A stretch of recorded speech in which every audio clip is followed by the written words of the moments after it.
First line நேயர்களுக்கு வணக்கம். நம்ம இப்போ என்ன பார்க்க போகிறோம் அப்படின்னு பார்த்தீங்கன்னா, கையிலையும் விலங்கு போட்டு காலையும் கட்டி என்ன இடுப்பில் செயின் போட்டு ஒரு கால்நடையை போல், ஒரு ஆடு மாடை போல் அமெரிக்காவிலேருந்து டீபோர்ட் பண்ணி, அதாவது C-17 போர் விமானத்தில் ஏற்றி என்ன அங்கேருந்து கொண்டு வந்து 40 மணி நேரம் ட்ராவலு இப்போ ஹரியானாவில் கொண்டு வந்து அமெரிக்க விமானம் இறங்கிடுச்சு. இதை பற்றி உள்ளே நீங்கள் ஜென்ரலாக வந்திருக்கு, இந்தியர்களை கை கட்டிட்டாங்க, அவமானப்படுத்தி கூப்பிட்டு வந்துட்டாங்க, ரொம்ப கேவலமாகிடுச்சு, இது வரைக்கும் இந்தியர்களுக்கு இப்படி ஒரு கேவலம் நடந்ததே இல்லை, அப்படி இப்படின்லாம் உருட்டிகிட்டு இருக்காங்க. எல்லா பேப்பரில் டிவியில் எல்லாத்தையும் உருட்டிகிட்டு இருக்காங்க. இது வெளி உருட்டுகளை உருட்டு கொண்டிருக்காங்க. ஆனால் உள்ளே என்ன நடந்தது, இதற்கு யார் காரணம், யாரை வெறுப்பேற்றுவதற்கு இந்த செயலை ட்ரம்ப் செய்தார், யாரை குச்சியை விட்டு குத்துறதுக்கு இந்த செயலை செய்தார் அப்படின்றது தான் நம்ம டீட்டெயிலாக பார்க்க போகிறோம். இது எங்கே வச்ச தீப்பொறி, இது எங்கேருந்து கிளம்புன தீப்பொறி, அதாவது மெக்சிகோ அப்படின்ற ஒரு நாடு. அந்த நாடு பார்த்திங்கன்னா இப்போ அமெரிக்காவில் நடக்கிற பாதி இப்போ கொலை கற்பழிப்பு, கற்பழிப்பு அங்கே ஒன்றும் சாதாரண விஷயம், துப்பாக்கி சூடு, அது ட்ரக்கு மாஃபியாஸு எல்லாம் பார்த்திங்க அப்படின்னா கொலம்பியா, மெக்சிகோ. அந்த கொலம்பியாவுக்கு மெக்சிகோவுக்கு ஈக்குவலாக கவுட்டமாலான்ற வளர்ந்து கொண்டு இருக்கக்கூடிய தென் அமெரிக்க நாடு, அதிலிருந்து அது ரொம்ப கஷ்டப்படுற நாடுன்னு வச்சுங்களேன், அதுக்கு ஈக்குவலாக இந்தியர்களை ட்ரீட் பண்ணியிருக்காரு ட்ரம்ப்பு. இப்படி கையை கட்டி FBI ஏற்றி பிடிச்சி எங்கே கொண்டு போகிறேன்னே தெரியாமல், உங்களை தனி இடத்துல ஜெயிலில் போட போகிறோன்னெலாம் சொல்லி, தனி இடத்துல அடைச்சி வைக்க போகிறோன்னு சொல்லி, கடைசி நேரத்தில் விமானத்தில் ஏற்றி அங்கேருந்து கொண்டு 40 மணி நேரம், நீங்கள் 4 மணி நேரம் விமானத்தில் தொடர்ந்து போகக்கூடியவர்களுக்கு தெரியும், 4 மணி நேரம், அதிகபட்சம் 5 மணி நேரத்தை தாண்டி நீங்கள் ஒரு கம்ஃபோர்ட் ஜோனில் ஒரு விமானத்தில் ஆர்டினரி கிளாஸில் போகவே முடியாது. ஏன்னா காலை நீட்ட முடியாது, கையை நீட்ட முடியாது. அது ஒரு பெரிய ஒரு தும்பியல் சம்பவம் மாதிரின்னு வச்சிங்களேன். நீங்கள் எக்ஸிக்யூட்டிவ் கிளாஸில் போனீங்கன்னா ஓரளவுக்கு ஒரு பெரிய சில விமான நிறுவனங்கள் இருக்குது. நீங்கள் ஏர் ஏஷியா மாதிரி விமானத்துலலாம் ஒரு பஸ்ஸை விட, டவுன் பஸ்ஸை விட கேவலாக இருக்கும். அந்த மாதிரி இதில் 2-3 மணி நேரம் அவசரத்துக்கு போகணுன்னா போகலாம். மலேசியா போகிறோம், தாய்லாந்து போகிறோன்னா 3 மணி நேரம் 4 மணி நேரத்தில் போகிறோம், அதே ஒரு எரிச்சலாக இருக்கும். ஆனால் அமெரிக்காவில் 40 மணி நேரம் நீங்கள் நல்ல சீட்டு, அதாவது உட்கார்றதுக்கு நல்ல சீட்டு இல்லாமல் பஸ்ஸு சீட்டு மாதிரி இருக்க ஏர் ஏஷியாவே டுபாகூர், லைன் ஏர் போன்ற, சில்க் ஏர் போன்ற டுபாகூர் கம்பெனிலாம் இருக்குது. நீங்கள் லுஃப்தான்ஸா மாதிரியோ இன்னும் பல உலகத்தில் உள்ள லீடிங் ஏர்வேஸ்லாம் இருக்குது இல்லையா, சிங்கப்பூர் ஏர்லைன்ஸ் மாதிரி, இந்த மாதிரி ஏர்லைன்ஸில் நீங்கள் போகிறதுன்றது ஓரளவுக்கு நல்லாயிருக்கும். ஆனால் கார்கோ விமானத்தில் காய்கறி ஏற்றுறது, மாடுகளை ஏற்றுவான், சில நேரத்தில் வெடிகுண்டு ஏற்றுவான், வெடிமருந்து ஏற்றுவான், லாரி ஏற்றுவான், ட்ரக்கை ஏற்றுவான், போருக்கு தேவையான தளவாடங்கள் ஏற்றுவான். இந்த விமானத்தில் கையையும் கட்டி, காலையும் கட்டி, இடுப்பையும் கட்டி 40 மணி நேரம், எவ்வளோ சித்திரவதைன்னு சொல்லி நீங்கள் சும்மா வார்த்தையில் சொன்னாலும் உங்களுக்கு புரியாது. அதை அனுபவித்து பார்த்தவர்கள் தெரியும். நீங்கள் ஒரு 6 மணி நேரம் ஏர் ஏஷியா ஃப்ளைட்டில் போனீங்கனாலே உங்களுக்கு தெரியும். ஏன்னா 6 மணி நேரத்துக்கு ஏர் ஏஷியா ஃப்ளைட்டே கிடையாதுன்னு வச்சுக்கோங்க. ஆஸ்திரேலியாவுக்கு மட்டும்தான் நீண்ட தூரம் ஏர் ஏஷியா போதே தவிர, இது எல்லா கண்ட்ரியும் 3.5 மணி நேரம், 4 மணி நேரம், அதிகபட்சம் 4.5 மணி நேரம், இல்லைனா பிரேக் பண்ணி வேறு ஏர்வேஸில் ஏற்றி விடுவான். இதுதான் இருக்கும். ஆனால் கார்கோ விமானத்தில் இவர்களை இவ்வளோ கேவலப்படுத்தி கொண்டு வந்திருக்காங்க அப்படின்னா, சரி இது சரியா தப்பா அப்படின்றத பார்க்கலாம். இதுக்கு யார் காரணம் அப்படின்றத நம்ம பார்க்க போகிறோம்ல. இதுக்கு முழுக்க காரணம் மோடியை பழிவாங்குவதற்காக ட்ரம்ப் மேற்கொண்ட நடவடிக்கை தான் இது அப்படின்றது நம்ம அமெரிக்காவில் உள்ள அவருடைய கட்சியில் உள்ள, அதாவது கட்சின்றதை விட நிர்வாகத்தில் முக்கியமான இருந்தவங்கள்ட்ட பேசிய போது கிடைத்த தகவல். இது என்ன அப்படின்னு பார்த்தீங்க அப்படின்னா, இன்றைக்கி இவ்வளோ பேர் அவமானப்படுத்தப்பட்டு கையில் விலங்கு போட்டு இது நின்றும். வர்ற 13ஆம் தேதி மோடி 12ஆம் தேதி ஃப்ரான்ஸ் போகிறாரு, 13ஆம் தேதி போய் ட்ரம்ப்பை சந்திக்கிறாரு. இதில் பல உள்குத்துகள் இருக்குது. நீங்கள் என்னென்னு பார்த்தீங்க அப்படின்னா, எக்ஸ்டர்னல் அஃபேர்ஸ் மினிஸ்டர் ஜெய்சங்கர் மிக திறமையாக இந்த 8 வருஷம் ஜெய்சங்கரை வச்சு தான் மோடி மஞ்சள் குளிச்சுட்டு தான் இத்தனை நாடுக்கு போனார் அப்படின்னு நம்ம பார்க்கலாம். ஆனால் இந்த அமெரிக்கா விவகாரத்தில் ஜெய்சங்கர் டோட்டல் ஃபெயிலியர் ஆகிட்டார். முதல்ல பொய்களையும் சொல்ல ஆரம்பிச்சிருக்காரு.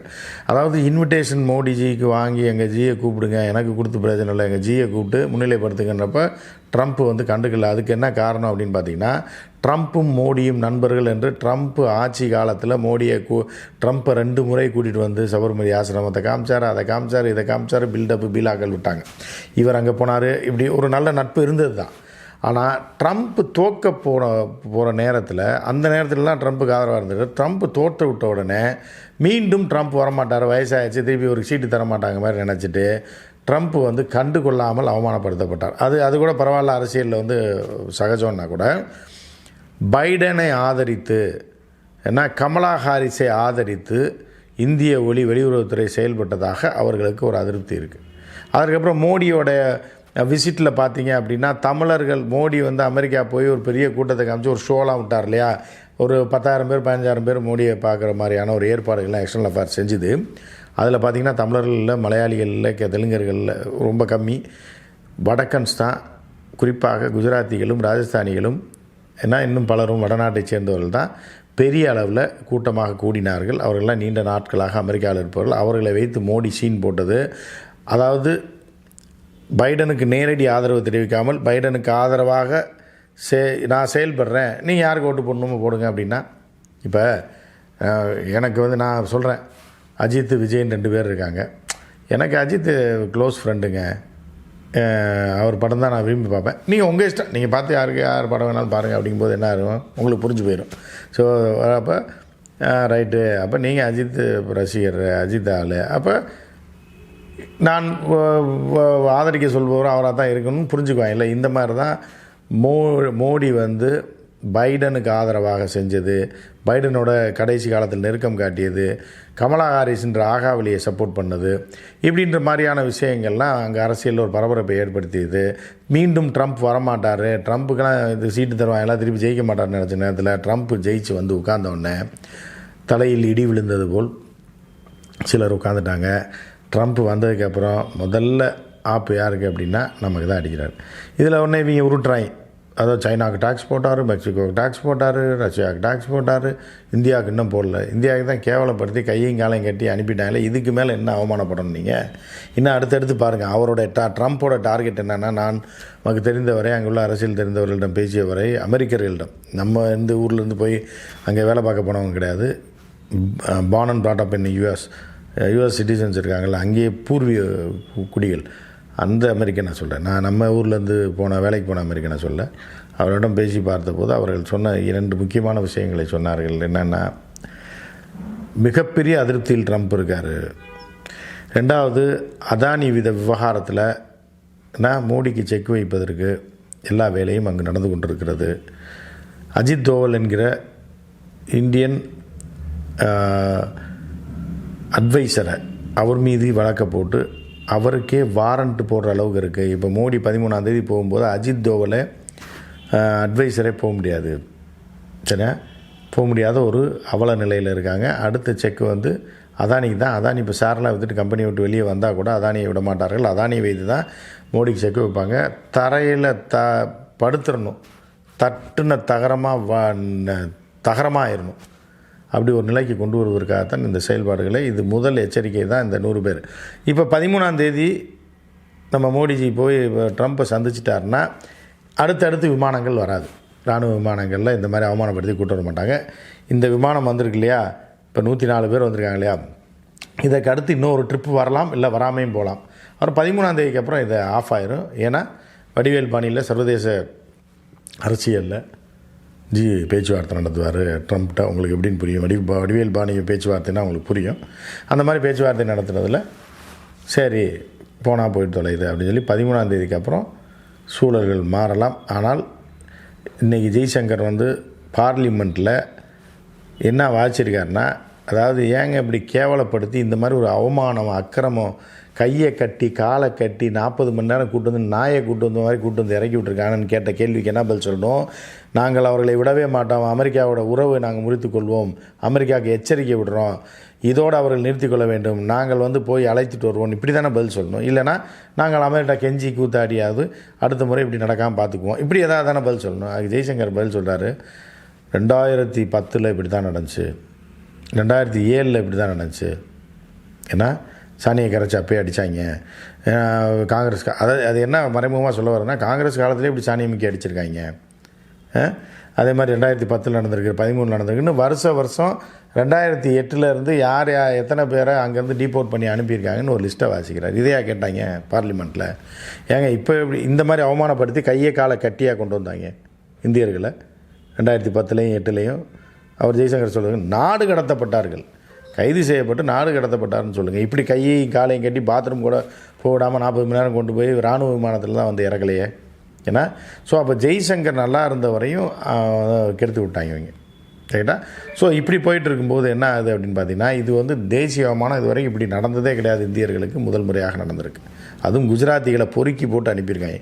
33 பேர் குஜராத்தி, 104 பேரில். மீதி ஹரியானாக்காரன் பஞ்சாப்காரன் இருக்கான், மித்த சில்லறை இருக்கான். எவனுமே சவுத் இண்டியனே இல்லை. புரியுது அவங்களுக்கு? அப்போ இதை வைத்து நாம் இந்த சர்வதேச அரசியலை நாம் புரிந்து கொள்ளலாம். மோடி அவர்களுக்கு வைக்கக்கூடிய செக்காகவும், மோடி கடந்த காலத்தில் தன்னை மதிக்காமல் பைடனுக்கு ஆதரவாக செயல்பட்டதால் மோடிக்கு செக்கு வைப்பதற்காகத்தான் ட்ரம்ப் வந்த உடனே, வர்றதுக்கு முன்னாடியே வெற்றி பெற்ற உடனே அதானிக்கு செக்கு வச்சாங்க. அதற்கு முன்பே வந்து FBI வந்து என்ன பண்ண, சிஏ வந்து என்ன பண்ணுது அப்படின்னா, அரசு வேறு அந்த அதிகார வர்க்கம் வேறு. அவர்கள் ஏற்கனவே அதானி மீது வழக்கு, அவருக்கு நோட்டீஸு, அதுக்கப்புறம் அஜித் தோவலுக்கு நோட்டீஸு, தேசிய பாதுகாப்பு ஆலோசகருக்கு அஜித் தோவலுக்கு நோட்டீஸு, ஜெய்சங்கரை மட்டும்தான் மினிஸ்டர் விட்டு வச்சுருக்காங்க. எல்லாருமே லாக் பண்ணிட்டாங்க. மோடிஜி போனால் இப்போ தனியாக தான் போகணும், ஜெய்சங்கர் மட்டும்தான் கூட போக முடியும். மித்த எல்லாருக்குமே ஆப்போசிட்டாங்க. ஸோ அடுத்து வந்து மோடியுடைய வளர்ச்சியை முடித்து கட்டுவதற்காகவும் அதுக்கு கேட்டால் இவங்க ஒரு உருட்டு விட்டுவாங்க. அங்கே வந்து இந்த மாதிரி புதிய ரூபா நோட்டை ரஷ்யாவோட சேர்ந்து இது பண்ண போகிறாங்க, டாலருக்கு எதிராக கொண்டு வர போகிறாங்க, அதனால மோடிஜி மேலே வெறுப்புனா, அதெல்லாம் கிடையாது. அப்போ வெறுப்புனா நீ திருப்பி அடிங்க, அமெரிக்காவை திருப்பி பேசுங்க, நீ பண்ணிடுவியா, பார்த்துடலாம். பிரிக்ஸ் நோட்டை நாங்கள் கொண்டாடாம விட மாட்டோம், எங்களுக்கு எவ்வளோ நெருக்கடி கொடுத்தாலும் நாங்கள் அதை கொண்டு வருவோம்னு சொல்லுங்கள். ஒன்று அப்படி போகணும், இல்லை காலில் விழுகணும், எதையா அவனை சொல்லணும்ல. அமைதியாக இருந்தால் என்ன அர்த்தம்? அதுதான் வச்ச ஆப் அந்த மாதிரி அப்படின்ற மாதிரி வச்சு விட்டாங்க. இந்த அவமானம், இந்த 104 பேருக்கு நடந்த அவமானம் அவர்களுக்கு நடந்த அவமானம் கிடையாது, ஜிக்கு வச்ச செக்கு அப்படின்றத நம்ம புரிஞ்சுக்குவோம். மற்றும் ஒரு நிகழ்ச்சியில் சந்திப்போம். நன்றி, வணக்கம்.